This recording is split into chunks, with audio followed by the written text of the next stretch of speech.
and I'm listening to it, and I'm hearing them describe hands almost got thrown. So, so let me show you what happened. Mike Rogers, Representative Mike Rogers out of Alabama, had to be restrained. This was after the 14th vote. Somebody didn't do their math right. Rep Mike Rogers of Alabama had to be physically restrained. Now they didn't throw hands or anything. Let's not get too crazy with what happened. But if you watch the video here, I have to do for your vote. I don't know what the cameraman was doing. The cameraman missed the action on this one. But if you're just listening, Matt Gaetz is trying to play stuff off. They're all there and they know the cameras are on them and it's tension filled. And some people are better at holding their emotions than others. Some people do that fake smile and laugh when they're really nervous. So Matt Gaetz is at this point kind of playing it off because something went wrong. Kevin McCarthy was supposed to win on the 14th vote. They had all sealed the deal. Jenna Ellis broke the news. They had sealed the deal. But they didn't do it. Is simple math. The funny thing about this, the last spreadsheet I did earlier this morning, the last spreadsheet had the accurate count of that 14th vote where Kevin McCarthy got 50% exactly. You need more than 50%.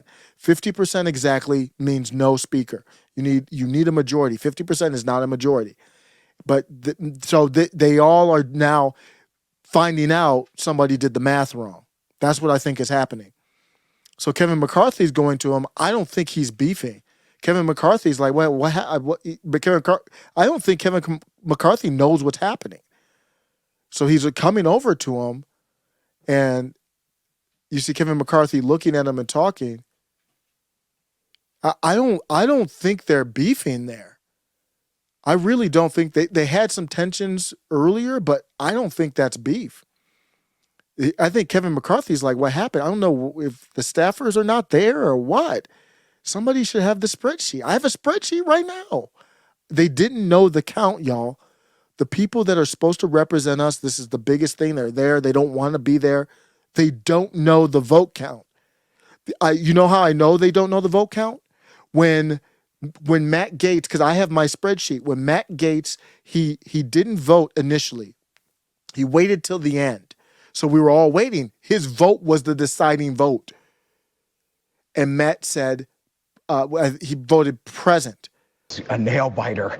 Okay, let me walk you through where we are right now. So Rosendale doesn't vote for McCarthy. That was a flip he could have picked up that he doesn't get. That makes things a lot harder for Kevin McCarthy. Right now on the floor, just in your last guest, there was a shot of Patrick McHenry, who was perhaps Kevin McCarthy's closest ally in Congress. There it is right there, huddling with Matt Gaetz and Lauren Boebert to Gaetz's left. That is because it is starting to appear, and again, the math changes based upon the final count of this vote, but it's certainly starting to appear that all of this, or large parts of it, hinge on Matt Gaetz. Perhaps the most vocal anti-McCarthy vote now looks to have at least some of his path in his hands now, Phil. Yeah, and Jay, so it's coming down to the end. That obviously was done on purpose. So let's listen in and see how this goes at the end now. Gaetz. Present.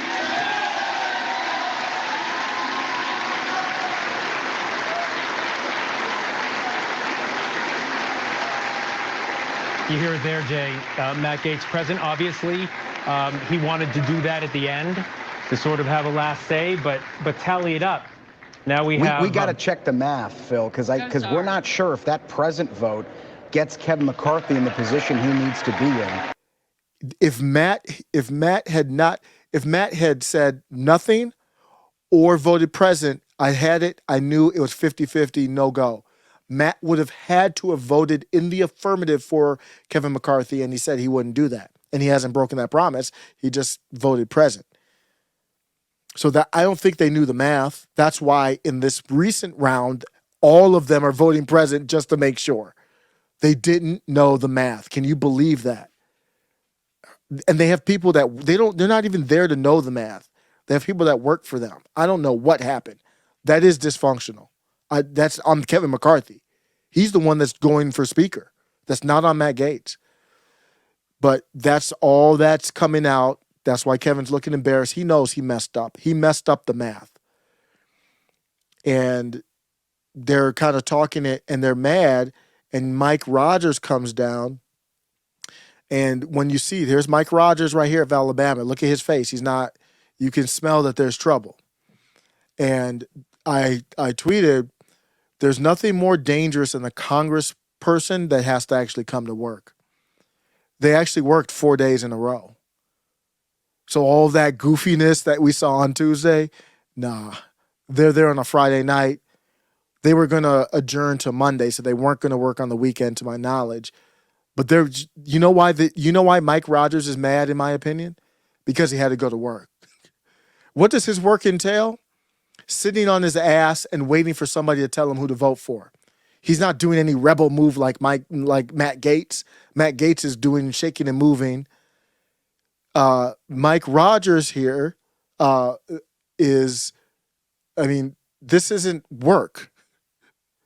Mike, you're just sitting on your ass looking at your phone all day waiting for you to say a vote that someone told you to vote. If Kevin McCarthy dropped down and told you to vote for Steve Scalise, you would have voted for Steve Scalise. You're not doing anything. But he's mad. He just has to be there. Just who knows? That's my interpretation as a layman watching these clowns. And he comes down and he's confused. He doesn't know I don't think he knows the count either. He just knows the word had gotten out that it's not enough. Some of the people who knew the count were like, what are you guys clapping for? So he came down, and now he knows if they don't vote again, they're going to have to do this. They might have to stay there all night or, come back Monday. They're going to be back Monday anyway, but who knows if they would have had to work on the weekend. I don't think they would have. He came in. If you're just listening, Mike Rogers came in and had some words, and Matt Gaetz sees him here. See, Matt Gaetz sees him here, and he ignores him. You see that? Matt Gaetz ignores him. He turns his face away. So look, he's still coming in. He's still coming in. And I don't know who that is, but he had to muzzle him. This is so funny. Anti-props to the camera guy. He turns away, but look, he's angry because Matt's ignoring him. That's why he's getting closer. And then now Matt looks at him because now he's all up in the grill. Lauren Boebert's like, what's going on here? And they thought hands were going to be free. And then he puts his hand on his mouth.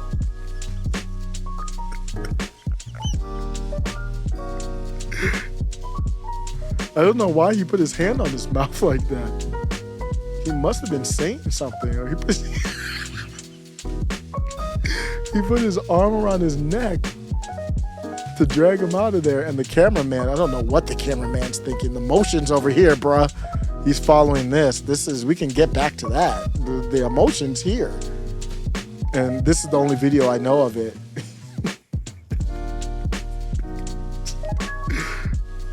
They almost had hands free on the floor. Oh, man.